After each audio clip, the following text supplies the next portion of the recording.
Uh, just quick show of hands. How many of you guys have heard of these books or read these books? Either one?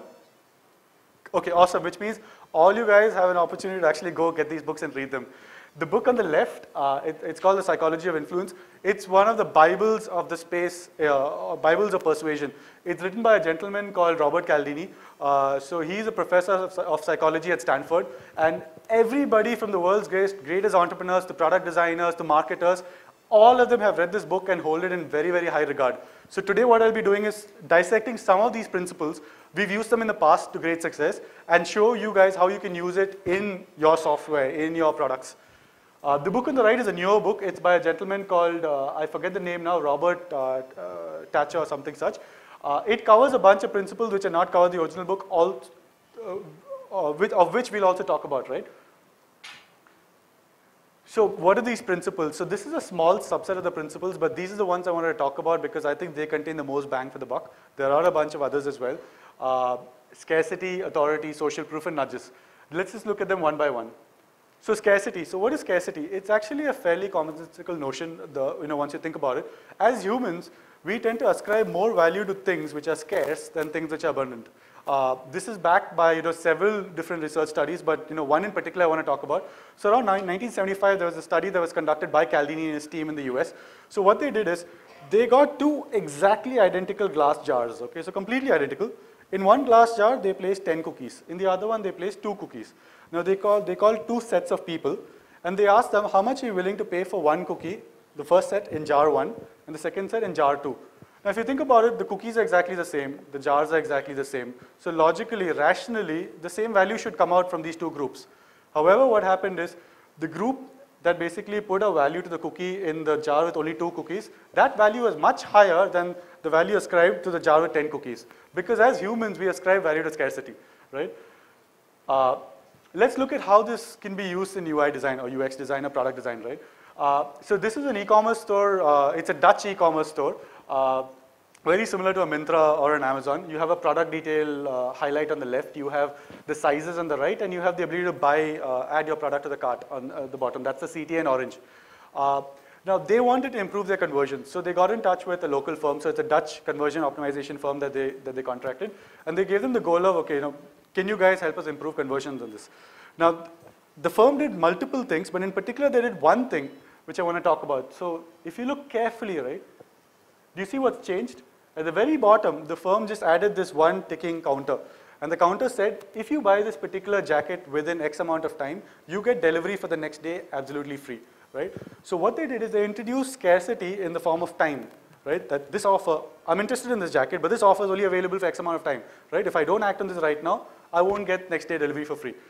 With this one change, it directly led to around 9% more sales for this page, simply by using scarcity. This is one example, right? Just before we move on, but there are other ways you can use scarcity as well. What are these other ways? So if you remember, Groupon in the early days was just flash sales. You would come on, and again, they would show you one product that's selling at a really cheap price for just that day. Scarcity. Scarcity because, again, scarcity of time. It's only available for that day. The other kind of scarcity, though, is if you've seen Amazon on the same lines, you might have seen only 2 items left, right? Now, I have friends in Amazon. At some point, I intend to badger them till they tell me whether it's a UI trick or whether they're really running, really that low in inventory. Because this is Amazon. They have warehouses all over India, right? But that particular line really does work. You see, all the mobile companies are also like doing the same thing, the flash sales. Yes, exactly. And I have a disclaimer at the end, which is, please use all this stuff ethically. We have that obligation. But if used well to generate behavior change, it's a very, very powerful set of tools.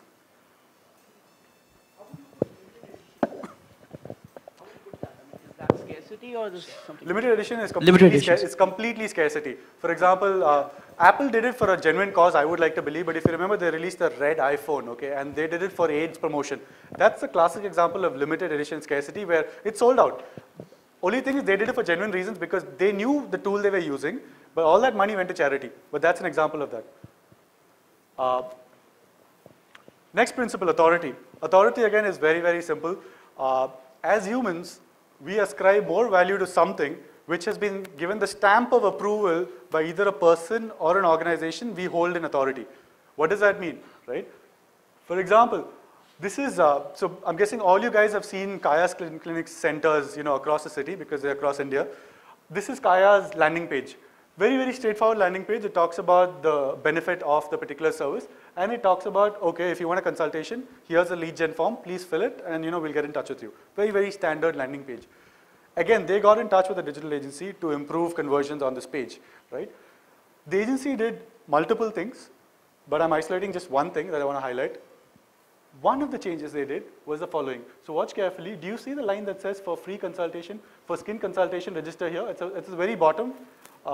It's a header above the forms, okay? They changed that to, I want an expert opinion, sign up here. That's the only change they did, right? That led to 130% more leads converted, just that one change. Now, if you think about it, they're not lying, because earlier also you were getting an expert only. Who else is at Kaya? They're all skin experts, right? All they did is make it obvious, and that's that one change led to 130% more sales.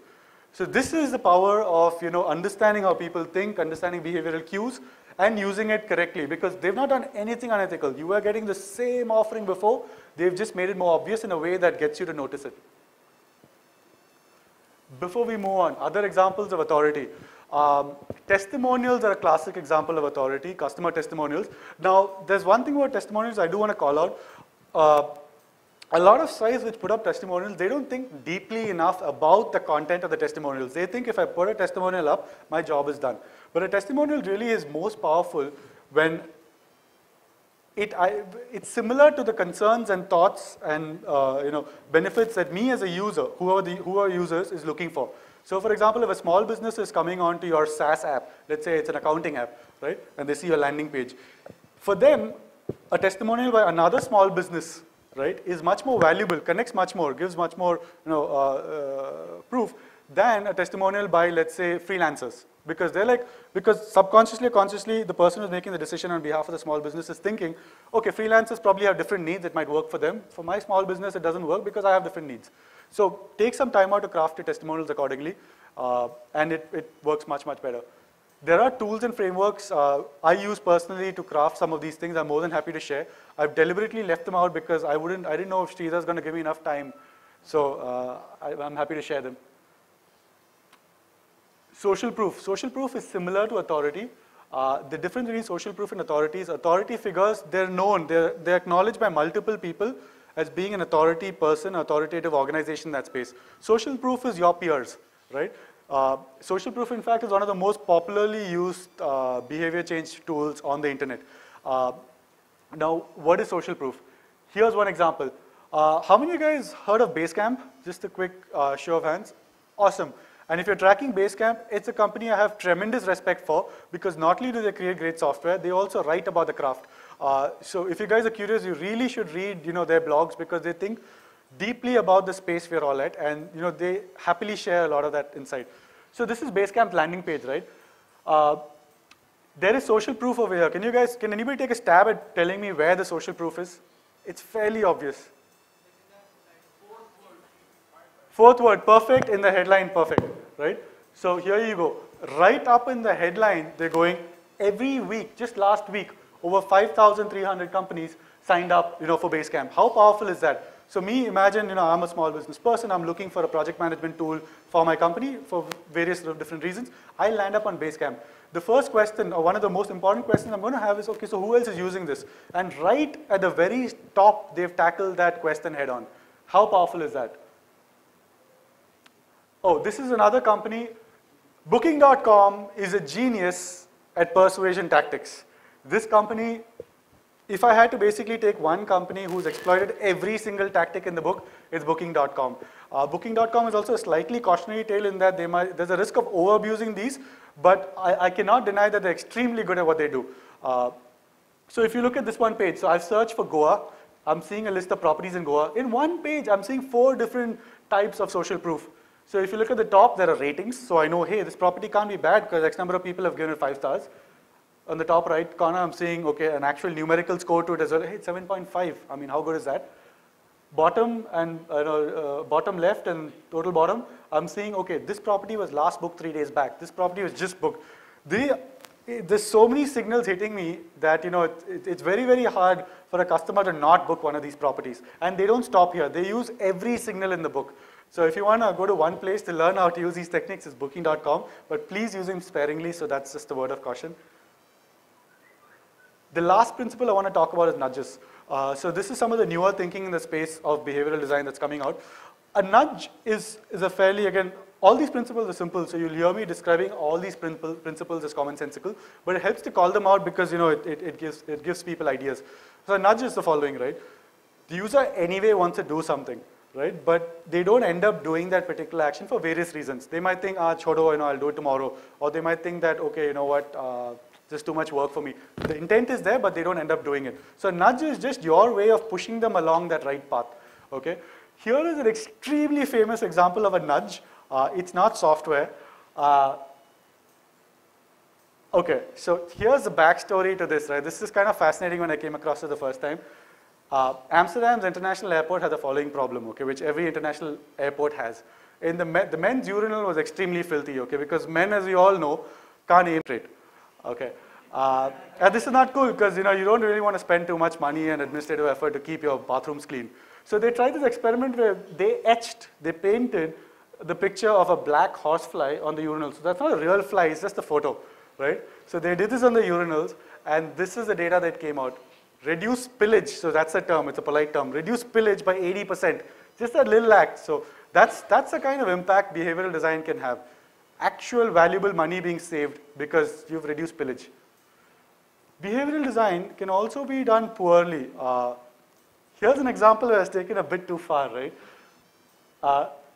So that's a urinal that's making its way through the bars of Brazil. Okay, so what is that? Essentially, you have jets at the bottom. Again, forgive me, I take these examples to illustrate a point, so no offense if anybody considers it slightly unbecoming. But as you cross the streams of water, you generate musical notes, okay, akin to the strings of a guitar. This is really bad because over here you actively encouraged spillage, right? For lack of a more colorful way of saying it. If you picture in your head, it's the worst design I've come across in recent times, okay? It's fun, but you've directly contributed to spillage.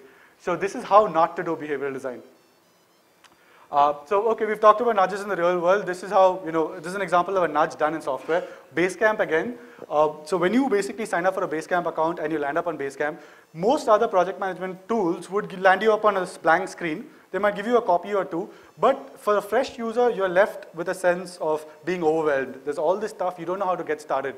Basecamp, very clearly, there's no ambiguity about it. The big arrow that points to the big, a green plus button in the top left that says, get started creating a new project. There is no ambiguity in terms of what they expect a new user to do, right? And this completely helps a new user get started. In fact, we personally would have gone ahead and improved the copy a little bit further. For example, you can do things like give people ideas on what kind of projects to create, because that's also a point of drop-off. There are people who say, chodo, I can't think of the way to structure my project, kal karunga. So, they can take it further by, actually putting ideas into a customer's mind as well. Okay, so we've talked about how the base of great persuasive design is good design. We've talked about how after you accomplish that, there are tools that you can use to increase the persuasiveness of your design. Can you do even better? Absolutely, and this gets into the space of branding. Now, I don't have time, unfortunately, to talk about branding, so I'd love it if Sridhar lets me talk again.